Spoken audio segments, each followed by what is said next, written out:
Hey guys, it's me again trying to explain some of the ways that you can be successful in guitar and the expectations I have for you while you're in my class. In our last video, we had a chance to talk about how guitar might be different and how you're going to need to maybe think about it in a different way. And here are some expectations and tips for success while you're in guitar. The first thing that you need to realize is that since we're going to get all of our instruction through a video, there's no way around it. You actually have to watch the videos. Now, I had some kids in ukulele who tried not to, or they tried to kind of sort of watch and only put the the subtitles up. It's really no. If we weren't watching the videos, I'd be in front of you demonstrating while you're working with me. So it really is the same thing you'd be getting. So make sure that you're really listening, and you're not listening in a brainless way, but listening for understanding. I have headphones that I will ask that you use in class. You can bring headphones that you can plug into your Chromebook, but even if you have a Bluetooth pair of headphones that you can somehow mysteriously connect to your Chromebooks, I don't want you to use them. Why? Because I want to make sure. What's hard about this is you have the opportunity to maybe not listen as much as you should. And so we try to keep that down by using our stuff. Please make sure you're not multitasking while you're doing this. It's not going to be very good. Some kids try to do a billion things while doing this. It's just not great. Some kids are super afraid of repeating the video. I do not understand, because whenever you do something that starts with it's really great when you're learning a new skill. We really want to make sure that you're not afraid to re-listen. You're not afraid to practice with the video, that you go back often to see, does what I just did sound like when Miss Swallow did it? Okay. Learned helplessness is this idea that you don't know what to do till someone tells you what to do. And so sometimes kids think, well, if I just sit back and nobody tells me what to do, well, then I don't have to do it. Oh, please, just don't play those games. The videos will tell you what to do. And if you are engaged in them and watching them actively, you'll be fine. All right. Also, you have an opportunity to be able to practice with a peer. However, you need to be aware that you can only practice along with somebody who's on the same lesson as you are. It doesn't make sense. I do have 2 or 3 splitters so you can listen at the same time and play at the same time. This is the thing where kids either made it work really well in ukulele, or it was a big old waste of time. So you need to kind of be careful with that. So make sure you're making good decisions there. We have some expectations we'll talk a lot more about. The state of Utah has a set of rehearsal and ensemble skills that I'm supposed to teach you about and grade you on. And every week you will be grading yourself on those same rehearsal and ensemble skills. I have another video for that because it takes a lot longer than I want to spend to do that. It is really important that you realize that you are responsible for doing things, right? And I had some kids most kids did what they were supposed to. In fact, the greatest majority.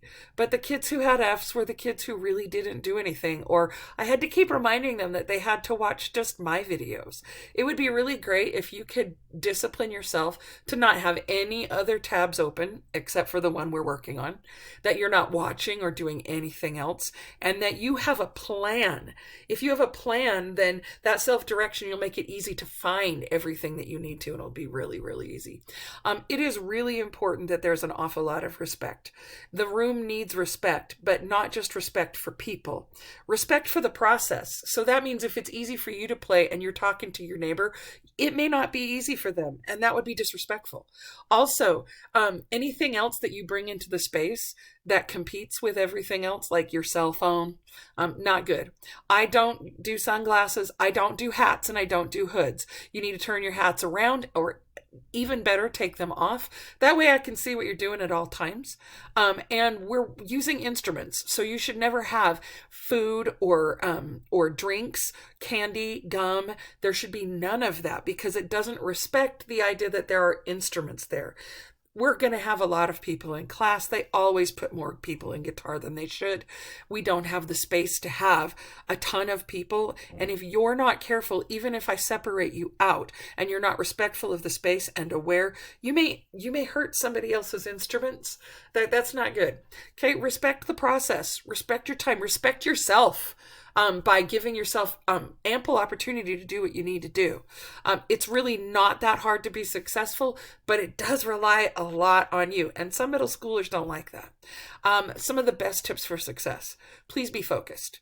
Do your daily check-in. Make sure your progress tracker is up to date so you know what you're doing and where you're at. You've made a practice list for the week. Which songs do you need to practice? Which songs did you like from the past that you want to practice? I talk about this more in the practice video, so make sure you're there. Your charged Chromebook is the difference between, success and failure. Please make sure. And I know the guitar classes, they're not first period, so they're going to be sometimes throughout the rest of the day. You might have used it quite a bit. Please make sure you have your equipment charged. You need to practice. Now, some kids in ukulele got really confused because they thought, well, I watched the video, that's all I have to do. No, practice means I have the instrument in my hand and I'm playing. The video takes 4 to 5 minutes, maybe 6 minutes on a long day, and you just watch that and then you play for the whole rest of the time on the stuff that you've been working on. Remember, mastery doesn't mean perfect. Watch that video so you understand. But you need to work on purpose in order to be ready to take a playing test. Also, you need to define what it is that you need to do to be successful. What is it that you're working on? What's the next playing test? Have you practiced every day those skills so that you can be ready to take the test in a timely fashion? If you need help, ask for it, but you don't expect that somebody who's not been part of your process can immediately know what you need by just saying, yeah, I just don't get it. I will always ask you, what don't you get? And if you say, well, I don't know, I will ask you, what do you get? That way I can kind of map around the edges to see what it is that's there. I'm there, I'm available. It's not that I'm not doing anything else, but I have more free time. I'm not having to instruct everybody all at once. So if you have help, I can help you. Please make sure that you recognize that if you are practicing at home, you can include me in on your practice by emailing me with your questions. Good email etiquette means that you make sure in the subject line that you have, this is third period guitar. I am having a problem with this unit, this lesson. I'm working on this mastery check. I'm doing this practice test. The more specific you can be, the better it will be for me to be able to help you. So please make sure that you're working as hard as you can to be as successful as possible. Good luck.